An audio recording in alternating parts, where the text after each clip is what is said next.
Chega pra cá, bora tomar um cafezinho. Chega pra cá, bora tomar um cafezinho. Chega pra cá, bora tomar um cafezinho. Chega pra cá, bora tomar um cafezinho. Chega pra cá, bora tomar um cafezinho. Se achegue logo, não se aveste não. A vida passa rápido demais. Bora tomar café pra aquecer o coração. Se achegue logo, não se aveste não. A vida passa rápido demais. Bora tomar café pra aquecer o coração.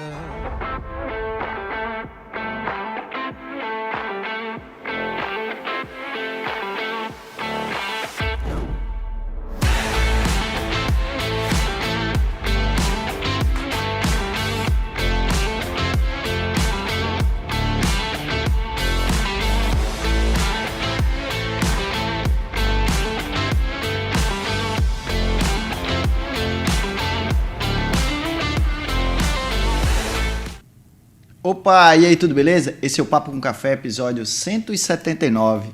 E é um cara que eu queria trazer aqui há bastante tempo, mas a agenda dele, como é sempre lotado, o cara é um fera na consultoria aí, né? Trabalha com empresas, com essa parte de sucessão familiar, organização e tudo isso, né?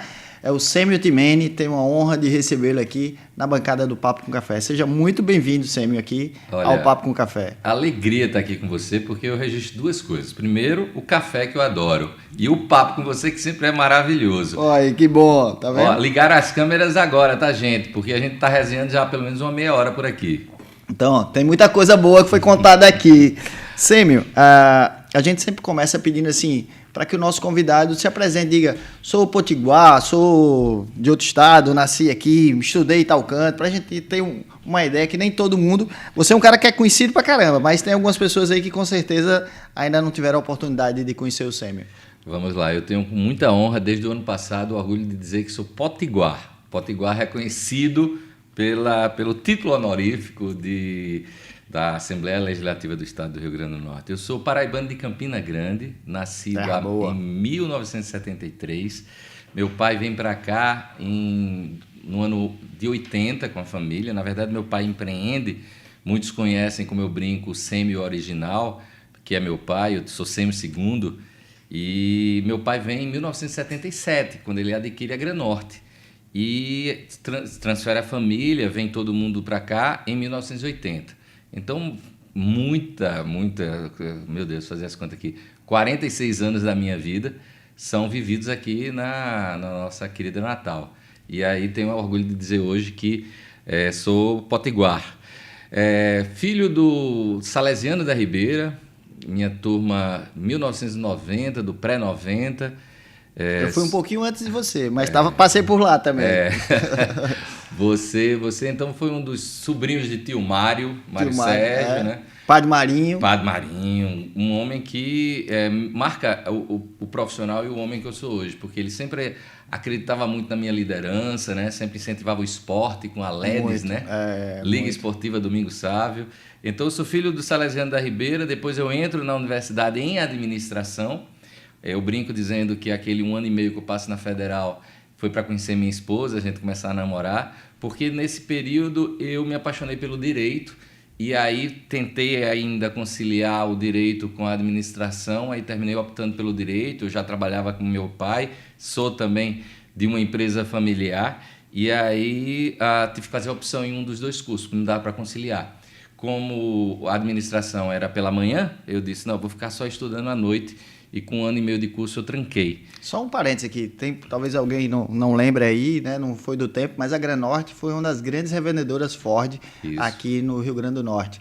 Uma empresa gigante. Eu passava muito lá na frente, que de vez em quando tinha umas motos também que vendiam lá, e era umas motos motor 4 tempos. Tava lá no salão, no showroom, né? E eu achava aquilo fantástico ali na Salgado Filho, né? Ali perto na Salgado Filho, 2810.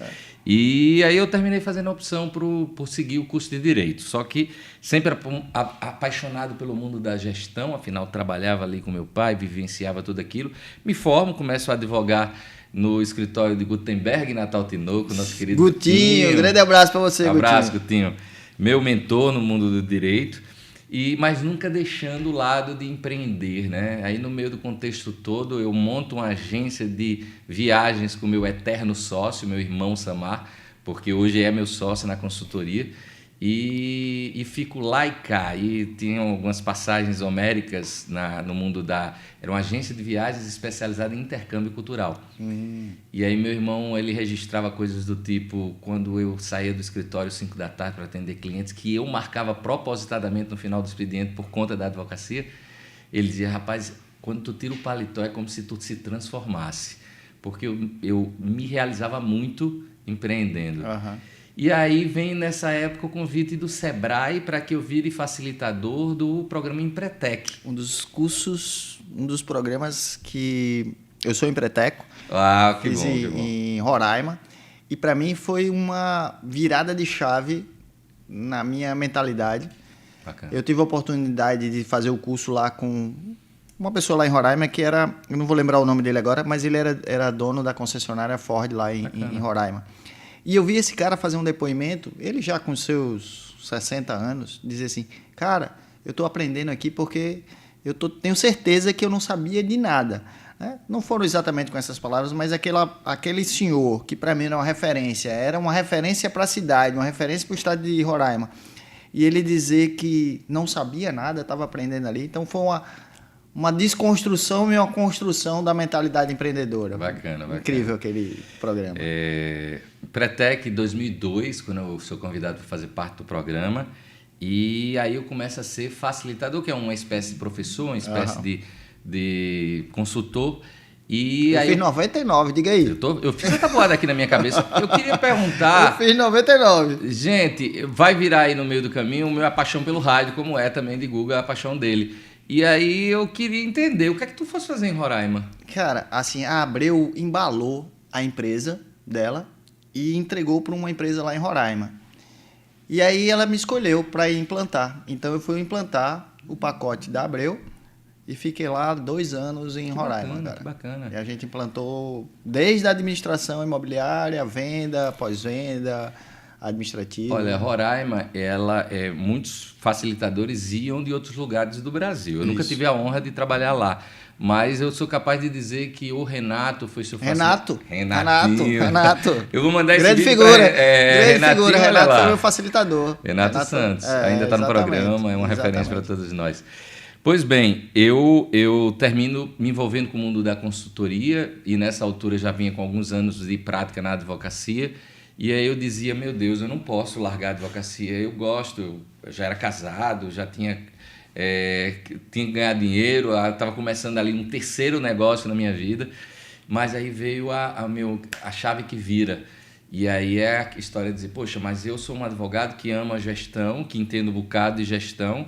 Aquela altura não tinha os estudos, não tinha... Depois vou fazer mestrado, depois vou fazer MBA, mas a ideia era eu vou ser um consultor diferenciado pelo meu background em direito. E assim eu fui. Aí eu brinco dizendo que a última ação que eu assinei foi em novembro de 2005. Foi a última vez que eu assinei aquela advocacia da justiça. Já né? está de maior, né? Tem 21 anos. Olha lá. Mas a ideia era que eu agora me tornava um consultor jurídico, como hoje eu me realizo, podendo ajudar juridicamente as estratégias jurídicas de uma empresa familiar.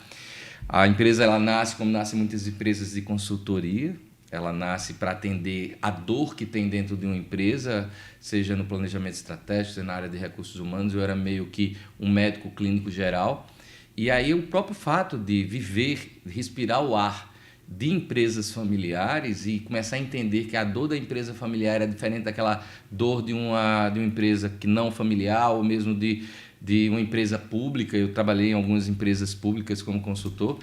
Eu vi que tinha uma pegada diferente. E aí eu fui começar a estudar mais sobre isso daí. A empresa nasce em 2005. Em paralelo, eu era advogado e consultor. E aí eu resolvo abrir um CNPJ em 2005. Em 2009, a gente vem da operação da agência de viagens, eu e meu irmão.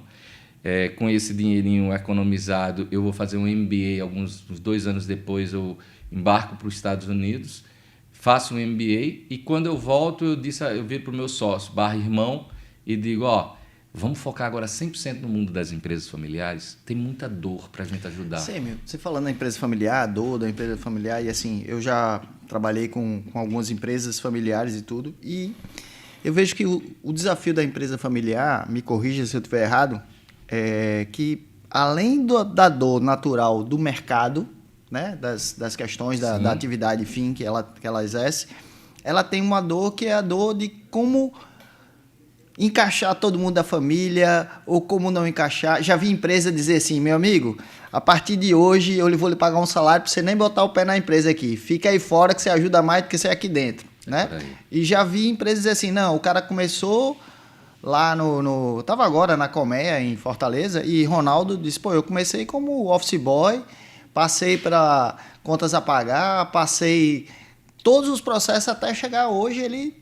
diretor da empresa, né? Então, assim, tem essas dores bem mais intensas, porque às vezes, como é que você vai demitir um filho? Como é que você vai demitir um neto, né? Ou um sobrinho, ou um irmão. Ou como é que você vai dizer assim, cara, você não serve para estar aqui, né?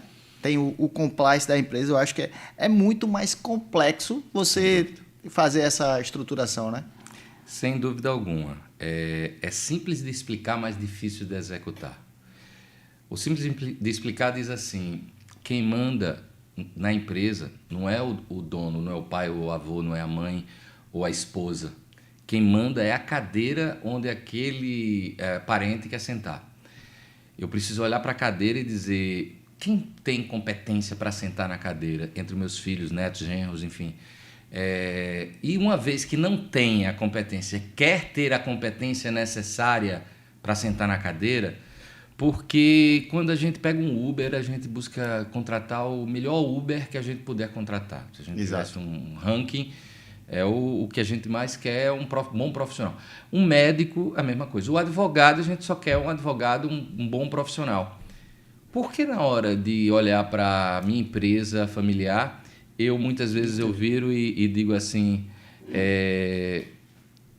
eu não paro e questiono um filho meu dizendo, você quer ser o melhor diretor de marketing que essa empresa pode ter?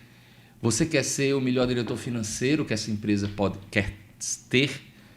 É dizer que em quantas e quantas empresas familiares eu não entro e escuto legitimamente um pai ou de uma mãe dizer, tudo que eu mais sonho é que meus filhos continuem o legado que eu preparei. Tá, mas o que é que a senhora ou o senhor fez para que ele se apaixonasse pelo negócio como o senhor ou a senhora é apaixonado pelo seu negócio?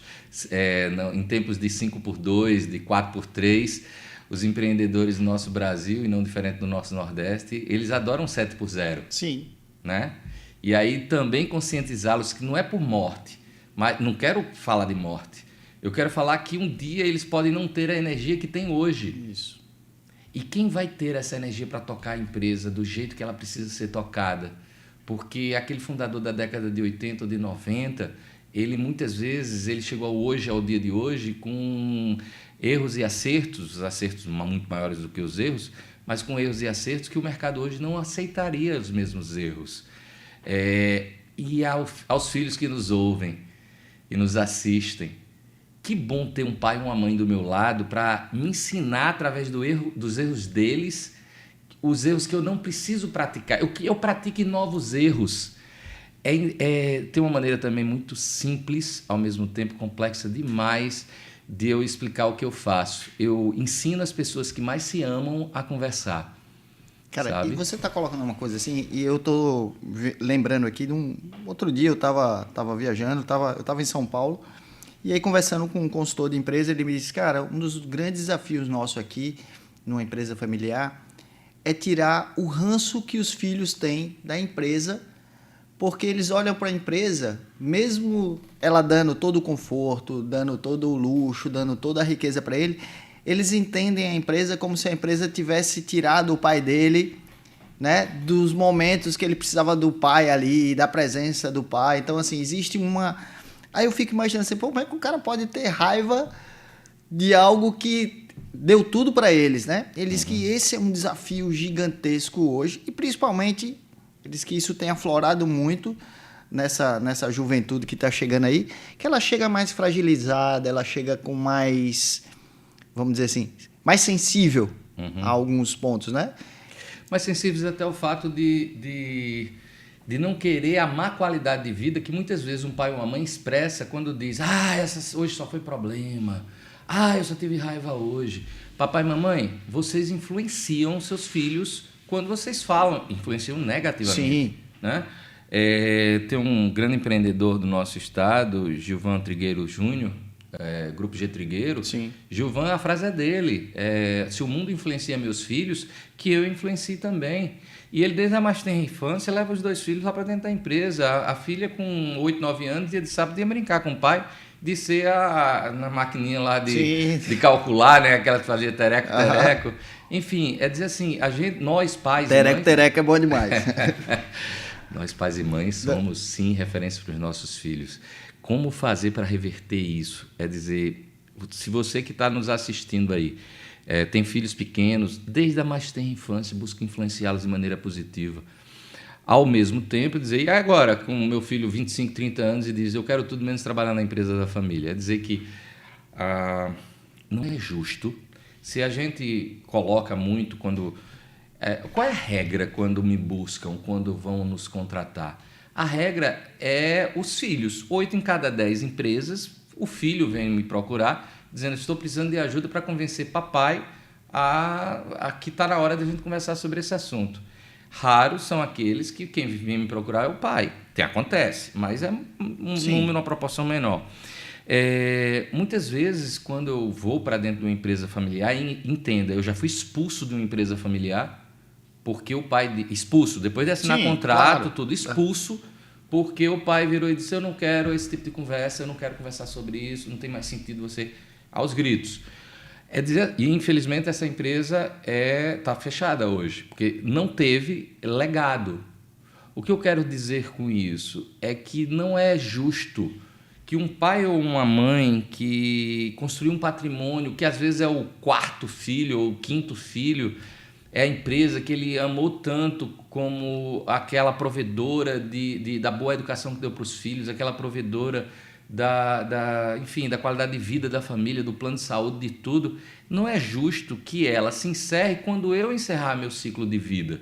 Sim. Qual é o lindo, e que ainda é muito raro no Nordeste? Você falou do Ceará agora há pouco. O Ceará tem cases magníficos em relação a isso. O Rio Grande do Norte, temos que olhar para os nossos irmãos cearenses com admiração. Sem dúvida. Mas são empresas que têm 80 anos, 100 anos. É mais fácil encontrar lá do que aqui. E eu não estou falando de tamanho de empresa. Eu tenho a honra agora de estar acompanhando uma empresa familiar pequena, aqui de Macaíba, com mais de 100 anos de vida. E não é uma empresa, assim, uma grande companhia, uma corporação. Não, eu estou falando de empresa pequena. As empresas foram feitas assim para durar. Elas não têm que se encerrar no ciclo de vida do seu fundador. Agora, se o fundador, Guga, não organizar, e eu sei que a tua audiência é muito forte em imóveis, em construtoras, enfim. O universo de empresa familiar nesse segmento da nossa economia é imenso. Quantas e quantas imobiliárias, quantas e quantas construtoras são empresas familiares? Imenso. Se o pai ou a mãe não liderar esse processo, a tendência é que se encerre na primeira geração, não vai nem para a segunda. Tá? A gente tem já um fator que assim, a gente conta na mão, talvez não consiga encher a mão, de empresas que têm mais de 50 anos na atividade de construção civil. Né? Então, assim, já é um desafio. Estado. Aqui no estado. Sim, sim. Né? Já é um desafio. E aí, quando você acaba tendo problemas de sucessão, aí é mais grave ainda, né? Assim, o tempo de vida dessas empresas é o tempo de vida do fundador. É isso. Né? É o sprint que ele tem ali. Não precisa acabar. Por exemplo, não foi na área da construção civil, mas eu fui confrontado esses dias com um empresário que tem uma empresa com mais de 30 anos de vida. A filha resolveu fazer medicina e o filho está aí na área do agro. E ele disse: não tenho quem continue. Por isso que a nossa empresa é Timene, Gestão e Sucessão Familiar. Porque na área da sucessão você pode ter, sim, um membro da sua família, mas você pode ter executivos a tocarem o teu patrimônio em nome dos teus filhos. É dizer assim, os filhos precisam ser treinados também para serem herdeiros. Herdeiro é uma coisa, todo filho é herdeiro segundo a lei do Brasil. Ninguém é deserdado. É impossível, só se cometer crime contra o pai ou a mãe, etc. Qual é a regra no Brasil? todo filho ele é herdeiro. Nem todos vão ser sucessores. Uhum. É o óbvio. Tá. Mas por que eu preciso aprender o meu papel de herdeiro? Porque eu vou ser sócio de uma empresa. Eu não escolhi ser filho de meu pai ou minha mãe, como eu não vou escolher ser herdeiro deles, sabe? Então eu preciso entender que se eu quiser herdar aquele patrimônio em forma de ações de uma empresa, eu preciso entender o mínimo que é da competência de um herdeiro. É dizer que é muito bacana quando eu vejo, por exemplo, uma família com 3 filhos, todos trabalham na empresa. Só que a cadeira só aceita que um sente naquela cadeira.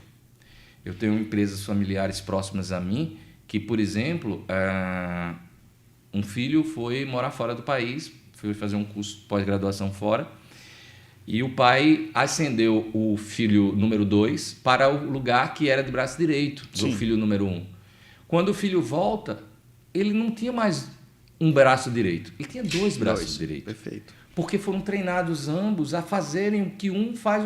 Então, hoje é mais do que natural que, por exemplo, no dia que o pai quiser se afastar, não por morte, não por doença. Porque ele quer uma qualidade de vida diferente, quer viajar. Não, e a gente está nesse momento que os 50 a mais, né, até o 40 a mais, são pessoas que estão em plena atividade, né? Tem pessoas com 60, 65 anos que estão assim, praticando esporte, diminuíram a carga de trabalho, mas estão ali, estão trabalhando ainda, estão envolvidos com a empresa. Mas que bom que tem um sucessor competente. Pois né? é. Então, eu vejo essas grandes empresas assim, você tem que ficar feliz porque você tem um irmão que tem a competência de sentar ali na cadeira de quem assina.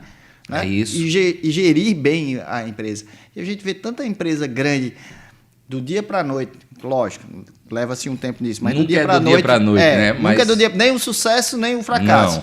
Não. Né? Porque o fracasso, ele começa com uns pequenos erros lá atrás, né? Para chegar hoje e acontecer, como o sucesso também. E aí você fica vendo empresas gigantes e dizem, pô, patrimônio enorme, jogaram fora. É. Quantos exemplos a gente tem aí? Né? A gente tem a descrição que faz parte das nossas vidas, a minha e a tua também, para dizer assim, mas à nossa audiência, quantas empresas familiares do Rio Grande do Norte não passaram para a terceira geração, pode ter passado ali da primeira para a segunda, por questões de conflitos, por questão de falta de entendimento. É dizer que quando eu sento, por exemplo, meu irmão, ele é meu sócio, porque eu escolhi e ele me escolheu. Abrimos uma empresa do zero. Mas aquele irmão ou irmã que herda uma empresa, que briga por tudo em casa ali aos 10, 12 anos de idade e de repente agora aos 30 estão convivendo no mesmo ambiente de trabalho sem ser treinados, terem a consciência... Jogado na cova do leões. Pois é, sabe? Não tem nada mais...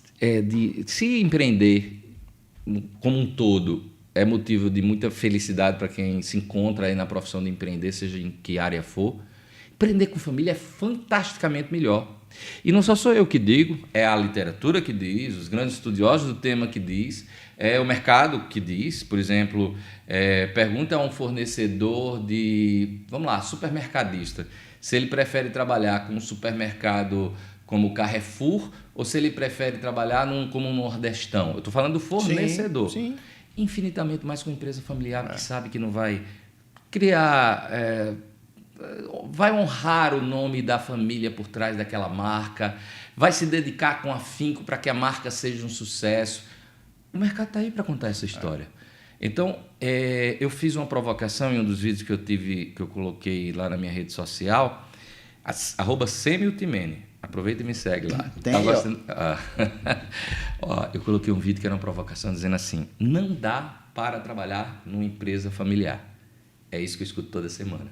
Mas era chocante, né? Porque Sim. quando o cara começa a filmar, diz, eu não entendi, tá? O senhor disse certo? Eu digo, disse, eu quero dizer isso, aguarde o resto do texto. Porque, na verdade, é isso. É que, muitas vezes, trabalhar em empresa familiar é muito ruim, porque isso, porque meu pai falar comigo gritando. Ei, papais, você não deve gritar com ninguém, inclusive com seus filhos. Guga, somos mais ou menos da mesma geração. Somos da mesma geração. A gente escutou lá atrás, na década de 90, sobre profissionalização da empresa familiar. Foi um termo totalmente traduzido da experiência de países mais avançados, Europa, Estados Unidos.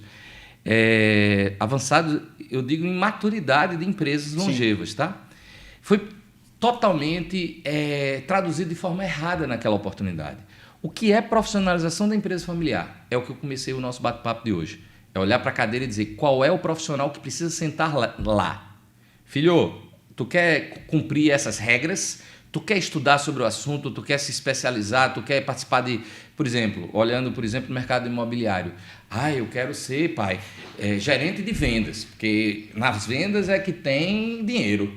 Eu não quero ir para o marketing, não. Tá bom. O que um bom gerente de venda de uma imobiliária precisa fazer?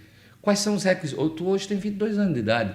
Tu quer sentar nessa cadeira com quantos anos? Agora, com 22, não dá. Você tem que ter musculatura para sentar lá. Ou até dá. Tem que encostar o umbigo no balcão ali, né? Sabe? Tem que viver isso aqui. Tem que ter experiência. Tem que ter experiência.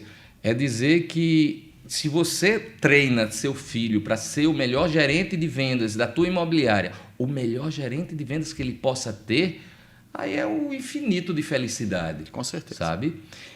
Entender, e quando a gente fala da má tradução lá atrás, nos anos 90, desse termo, é entender que o que eu faço, a literatura, se você acompanhar meu trabalho, você vai ver aí nas redes sociais, governança corporativa. A empresa pequena lá de Macaíba, ela não é uma corporação. Não, nem precisa ser. É outra tradução que tá fascinando as pessoas. O que é governança? É fazer o que tem que ser feito da maneira que tem que ser feita. Você traz um tema aí, quando você fala da empresa pequena lá de Macaíba, que muitas empresas vão estar assistindo a gente aqui, muitos empresários vão dizer assim, mas isso não é para mim, eu não consigo pagar isso, né?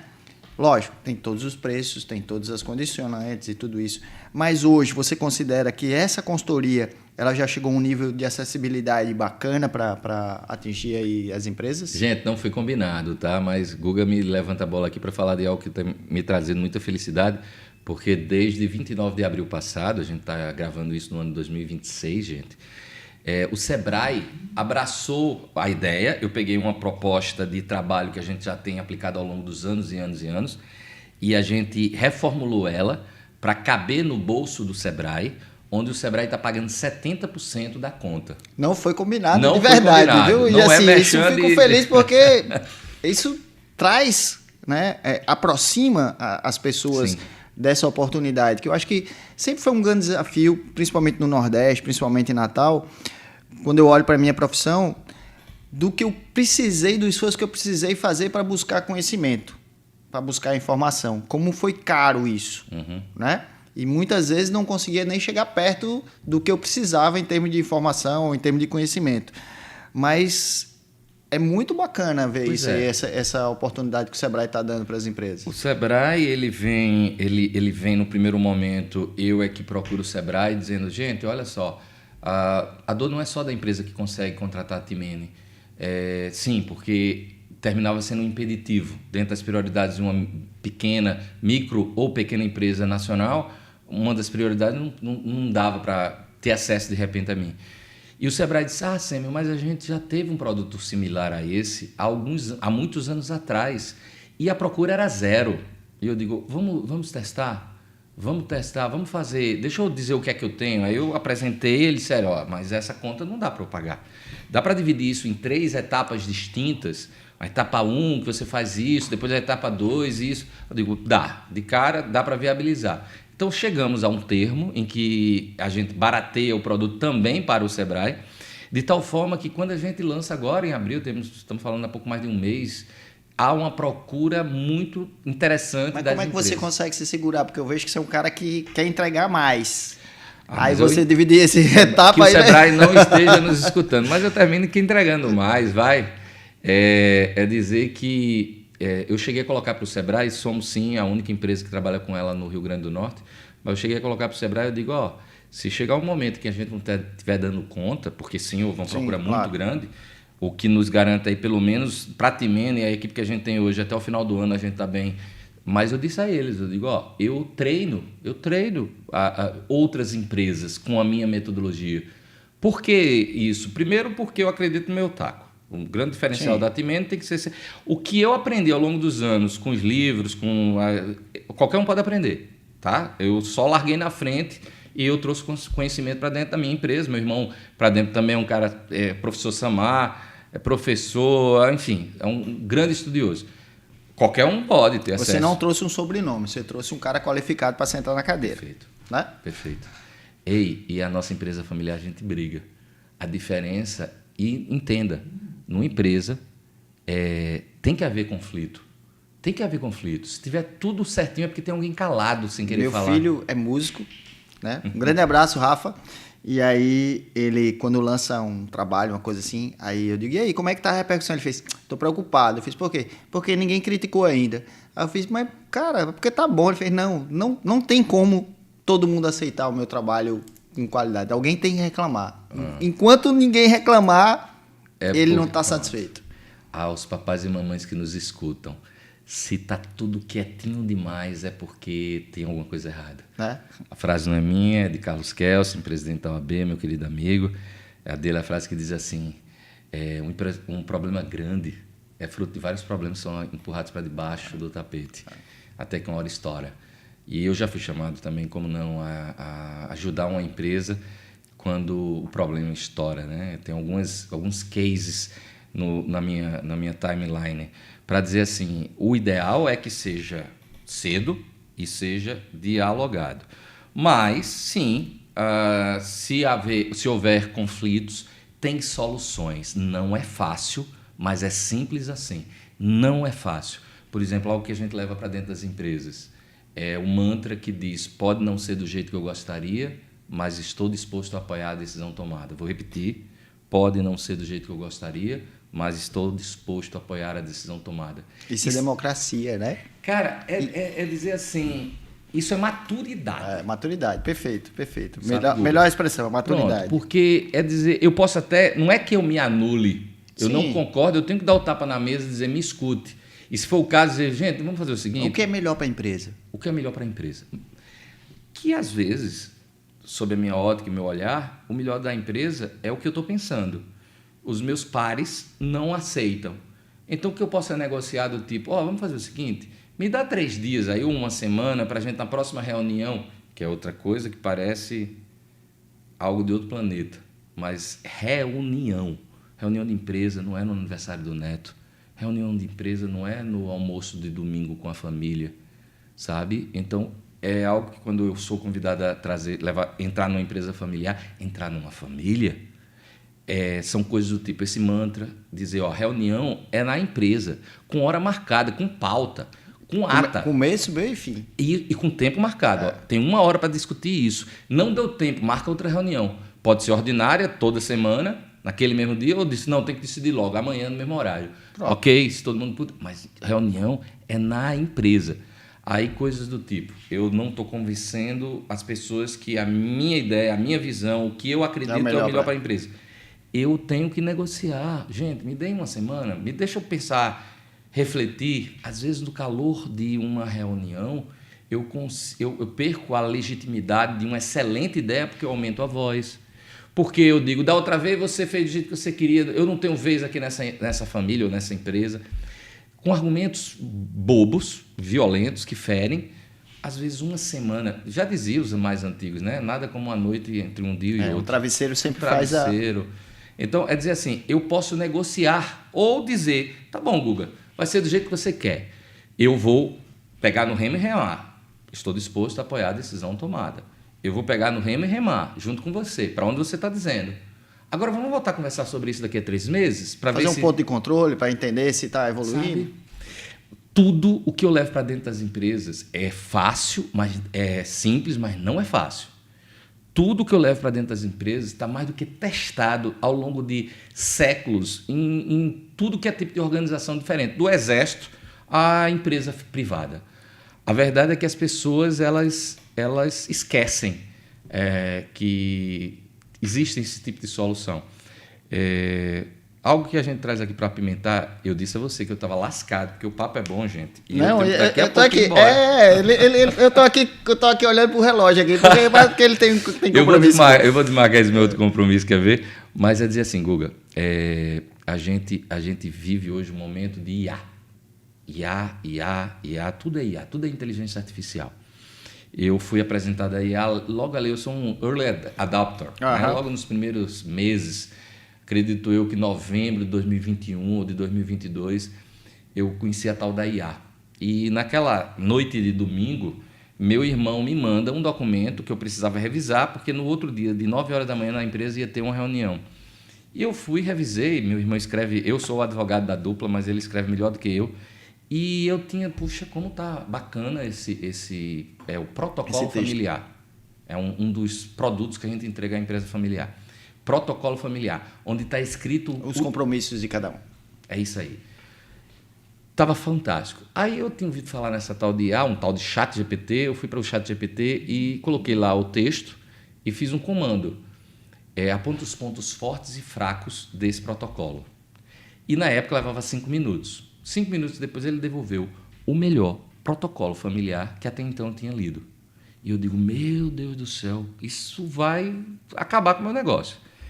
E no outro dia de manhã, a gente chega mais cedo, a reunião era às 9, 8 horas da manhã, estava lá eu e meu irmão, quando eu abro o computador na tela e digo, olha o que é que eu descobri. E eu mostro ao meu irmão o que eu tinha visto. Meu irmão diz, pelo amor de Deus, isso vai atingir direto. A gente faz, uma das coisas que a gente faz são os documentos. E a conversa segue. Não, nessa oportunidade, 8, 10 horas depois daquele comando que eu dei na noite anterior, eu dou novamente um comando. Porque eu tinha dito na noite anterior, gente, no domingo eu tinha dito, melhore os pontos fracos. E ele tinha me entregue um novo texto. Naquela manhã eu disse, melhore os pontos fortes. E ele me entregou, 8 ou 10 horas depois, o melhor texto que eu tinha recebido até então. Foi chocante. Entramos na reunião, 5 minutos de reunião, a família começa a brigar. E eu digo, não tem nada a ver com texto. Não tem nada a ver com texto. Ou seja, o meu trabalho hoje é fazer com que as pessoas que mais se amam se escutem, se entendam. Tem o ego, né? Tem. A força da caneta. A minha caneta tem que ser mais pesada que a sua. Tem. Se eu for mais velho que você, eu não vou admitir que você... Sim. Né? Você anda espionando as minhas Cara, consultorias? eu sou um estudioso.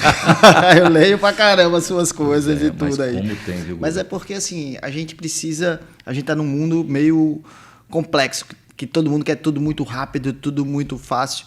E a IA é uma ferramenta que facilita a vida, mas a gente tem que aprender a perguntar. É isso. Né? Vou precisar chamar aqui Andrade Marinho, Privilégio Ponta Negra. Solta aí, grande, pra gente aqui o Privilégio Ponta Negra. Foi? Se você ainda não investiu em Ponta Negra, talvez você esteja deixando passar uma grande oportunidade. Ponta Negra é o principal polo turístico de Natal com alta procura o ano inteiro. E isso significa uma coisa para quem investe: demanda constante por locação de curta temporada. Principalmente quando o imóvel já nasce pensado para isso, com estrutura completa e serviços. E o melhor, você pode entrar com apenas 10% de sinal. Só que esse tipo de oportunidade não fica disponível por muito tempo. Se você ainda não entrou, esse é o momento. Fale com a equipe da Andrade Marinho e garanta a sua unidade no Privilégio Ponta Negra Flat. Opa, Privilégio Ponta Negra, últimas unidades, você não pode perder a oportunidade de investir num empreendimento incrível. São 1.500 metros quadrados que ele tem de rooftop, tá? Para você tomar um vinhozinho, olhando para a lua que nasce ali no Morro de Ponta Negra, né? Não tem igual. Olha, eu vou me convidar aqui, gente, para voltar só para falar do mercado imobiliário com esse craque que é Guga, viu? Porque a gente conversava, resenhava antes, fora do ar, né? Sobre o que eu não conheço. E eu digo isso porque eu lidero aí vários trabalhos em empresas familiares. Quantas e quantas empresas familiares eu vejo que o patrimônio está cresceu ao longo das décadas, fruto também dos investimentos imobiliários. Sim. Vivemos um país em que tem ainda tantas e tantas... Vamos esquecer o país. Numa cidade aqui em Natal, a gente está falando aqui direto de Natal, quantas e quantas oportunidades a gente tem para ver o patrimônio crescer ao longo de uma vida. Por isso que é importante que os papais e mamães, fundadores de empresas familiares, atentem para as questões ligadas à proteção patrimonial. Sem dúvida. Né? E assim, você trouxe um tema aí que é importante a gente mostrar. Quando a gente diz ao mercado hoje, a hora de comprar é agora, quando a gente analisa Natal com o restante do Nordeste, eu tenho um gap muito grande em relação de preço. Hoje eu sou o segundo pior preço em termos de oferta, né, no mercado. o segundo menor preço, melhor dizendo. É o segundo menor preço do Nordeste. Então, para que eu chegue no preço que João Pessoa pratica hoje, eu tenho uma escala muito grande ainda para percorrer. Verdade. Quando eu penso em Fortaleza, essa aqui está distante, Recife, Salvador. Então, a hora de investir em Natal é agora. A gente tem... Natal, quando eu falo Rio Grande do Norte num todo, né? A gente vê regiões como o Seridó, a gente vê regiões como São Miguel do Gostoso, Pipa. Tudo isso aí com uma oportunidade gigantesca. Sim. E as empresas que têm o seu lastro, né? As pessoas, os investidores que têm parte do seu lastro financeiro no mercado imobiliário, sem dúvida, vão surfar uma onda muito bacana aí nos próximos anos, porque a gente tem essa tendência de crescimento. Ô Guga, deixa eu jogar aqui nesse universo e dizer assim, é provado. A gente não tem que conversar muito não, dando os argumentos, mas um deles você colocou de maneira muito clara. Eu sou paraibano, como eu falei no início, e tenho muita família lá em João Pessoa. Eu brincava com meus primos, dizendo assim, coitada de João Pessoa, foi nascer logo entre Recife e Natal, né? E hoje a gente olha com admiração para João Pessoa. Com certeza. E eu vi isso, esse boom acontecer em João Pessoa. Sim, passa pelas políticas públicas, por prefeitos que tiveram visão, por governos de estado que não ficam com picuinhas, como a gente muitas vezes vê, questões ambientais, e quem vos fala aqui está feita a provocação. Quem acreditar que já plantou mais árvores do que eu, vamos bater de teste nas minhas redes sociais, eu já anunciei aqui. É dizer assim, eu sou um cara totalmente ligado nas questões ambientais. Por outro lado, eu não posso fechar os olhos para que dá para conviver muito bem. Eu morei numa cidade chamada Aventura, eu fui fazer MBA lá nos Estados Unidos, e na oportunidade, Aventura, no shopping, famoso shopping de Aventura, que fica na cidade de Aventura, vizinha Miami, eles têm uma parede lá num dos corredores do shopping, onde conta a história da cidade de Aventura. Era um pântano. Era um pântano que foi aterrado. O bode é que gosta muito de aventura. Pois você fala muito do... Luiz Cláudio, um abraço para você. É dizer que foi um pântano que foi de maneira educada, de maneira ambientalmente correta. Ele foi aterrado, respeitando as questões ligadas à natureza, ao meio ambiente. Por exemplo, o boto é um animal em extinção e que é vizinho dos habitantes de lá. Era mais do que comum eu estar, por exemplo, na minha varanda e ver um boto parado na pequena baía que a gente tinha na frente do nosso apartamento. É dizer assim, dá para conviver com os dois. Agora, e aí a gente volta para Paraíba, para dizer que a gente viu essa evolução acontecer de maneira rápida, diria eu, nos últimos 20 anos. Sim. Uma capital que deu um boom nas questões de desenvolvimento. Espero e trabalho para isso, que o nosso Natal, o nosso Rio Grande do Norte, tudo que Deus nos deu em grandiosidade. Sem São dúvida. Miguel do Gostoso. É um paraíso fantástico. Vida, sabe? Então, coisas desse tipo, já estou me convidando aqui para a gente voltar e focar mais nessa área. E será um prazer aqui. E olha, se eu for olhar uma coisa assim, a Paraíba, para mim, tem um exemplo muito clássico, que é assim, quando ela abraçou Campina Grande, que ela fez ali a pista dupla, Isso. não me lembro o ano que foi feito Já isso, tem mas já tem muito tempo. Anos. Ou mais, né? Ou mais.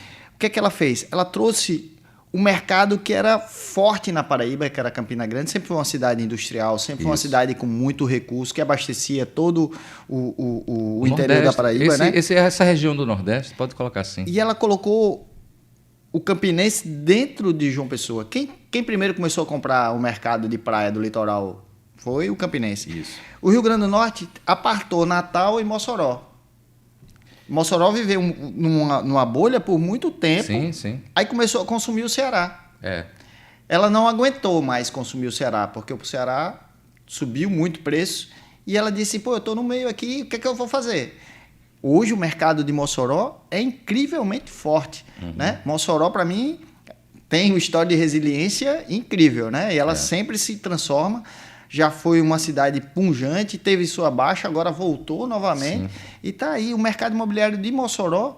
Se a gente for comparar a quantidade de lançamentos que tem lá, está ali igualzinho a Natal e já foi muito abaixo. Sem dúvida. Né? Então, hoje, com essa duplicação, que espero que aconteça num tempo real, né? A gente ligando o Mossoró ao Natal, a gente vai estar aumentando muito mais o nosso mercado. É dizer que uma cidade boa para o turista é boa, antes de tudo, para o cidadão. A gente teve... Quantos amigos a gente não tem que escolheram trocar São Paulo por Natal, Rio por Natal? A gente não vê mais esse tipo de coisa. Estão falando em se mudar para João Pessoa e eu até entendo. mas a gente tem que voltar a ser o que a gente era antes.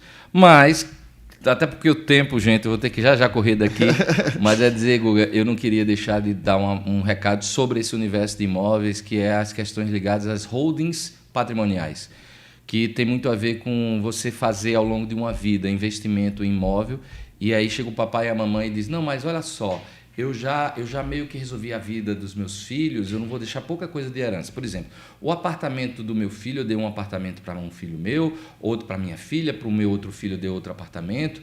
Aí eu viro e digo, mas está no nome de quem? Ele diz, não, está no meu nome.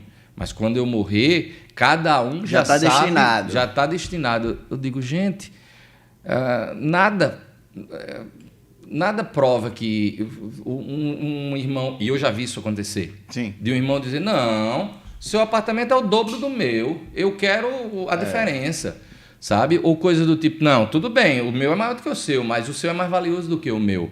E aí a gente tem uma briga entre irmãos por conta de um patrimônio que foi com gosto dado por um pai ou uma mãe ao longo de uma vida. Então é dizer que sim... às vezes, e eu como advogado acompanho as famílias, e dos últimos 6, 7 anos para cá, eu tenho evitado tomar conta das holdings. Muitas vezes eu converso com um advogado daquela família ou contador daquela família, instruo como fazer. Por quê? Porque até para migrar aqueles bens para uma holding tem custos. Sim. E que merecem um planejamento com antecedência. Então, o meu trabalho muitas vezes é do aconselhamento, de dizer, vamos fazer aqui um planejamento para que você comece a transferir esse patrimônio, mas dura 3, 4, 5 anos. E eu tenho um dia para entrar e tenho um dia para sair, quando é a parte da governança da empresa familiar. Mas fica a dica, porque o que a gente tem hoje é um governo com uma sanha incrível de tributar. A possibilidade que se diz nos bastidores é de poder chegar a 25% ou até mais do ITIV, ou melhor, do ITIV não, do Transmissão Causa Mortes, né? TCMD. E está avisado, todo mundo teve tempo e terá tempo suficiente. Mas se tem um momento antes que eu vivenciei numa empresa onde elas fizeram uma holding familiar e foi um fato incrível, porque assim, cada irmão tinha um imóvel e esse imóvel comercial era alugado ou não, né? E aí o cara passava às vezes 3, 4 meses com o imóvel dele sem alugar. E aí na hora que foi feita a holding, a simples questão de estar tudo num cesto e cada um ter sua cota da empresa, não importava se o imóvel dele estava alugado ou não, né? Era o patrimônio que estava gerando riqueza para todos. Então assim, todo mundo já começou a dizer assim, bacana isso, legal, porque a gente não está... No meu imóvel não está desocupado. Pois é.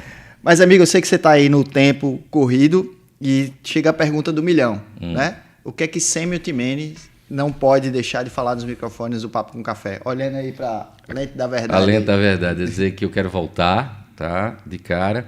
E é dizer assim, papai e mamãe, comece com antecedência. Planejar. Nós somos brasileiros, como de uma forma geral, muito bons em fazejamento e muito ruins em planejamento.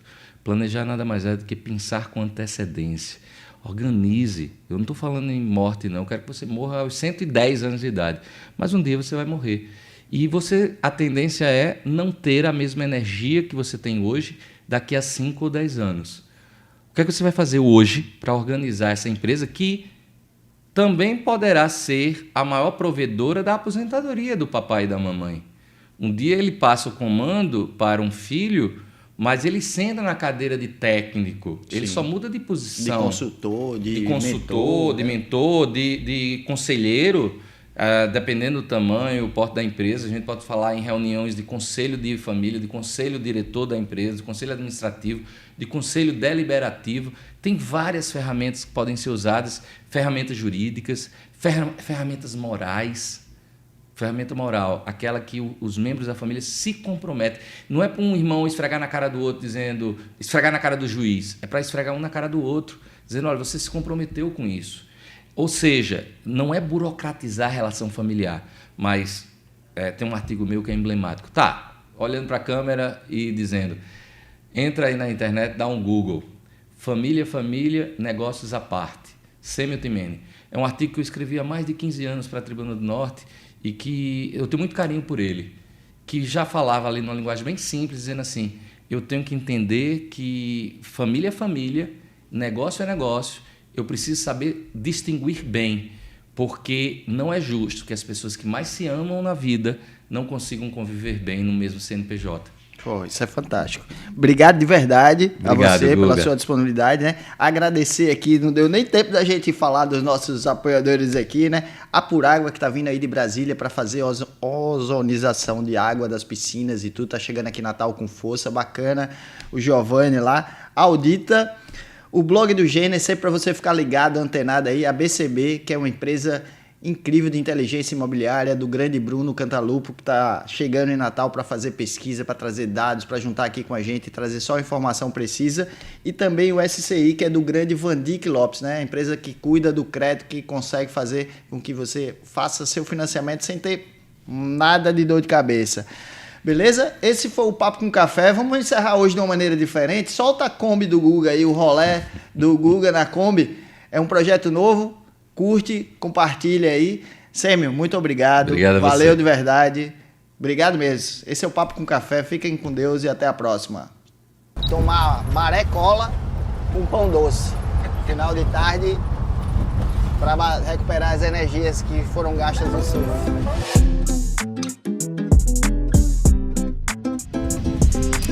Aqui onde é o hotel, certo? O Express aí, o Praia Mar, era a Padaria Amada.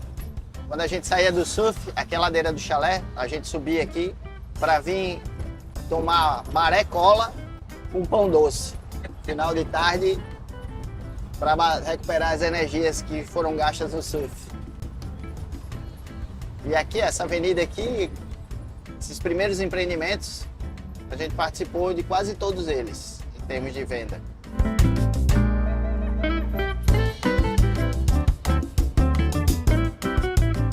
Olha, Andrade Marinho vai lançar um empreendimento aqui em Ponta Negra. A expectativa é que seja ainda esse ano. Olha só, que vista que você vai ter. E o empreendimento fica aqui. Ó. Antes da Rota do Sol, esse é o empreendimento que Andrade Marinho vai lançar aqui em Ponta Negra.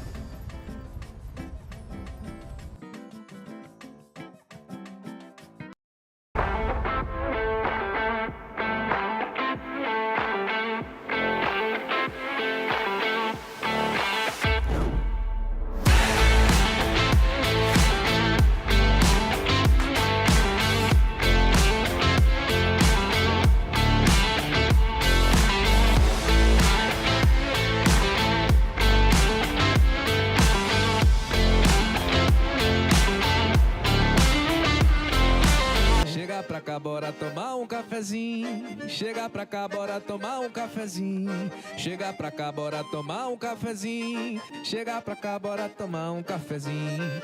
Chega pra cá, bora tomar um cafezinho. Chega pra cá, bora tomar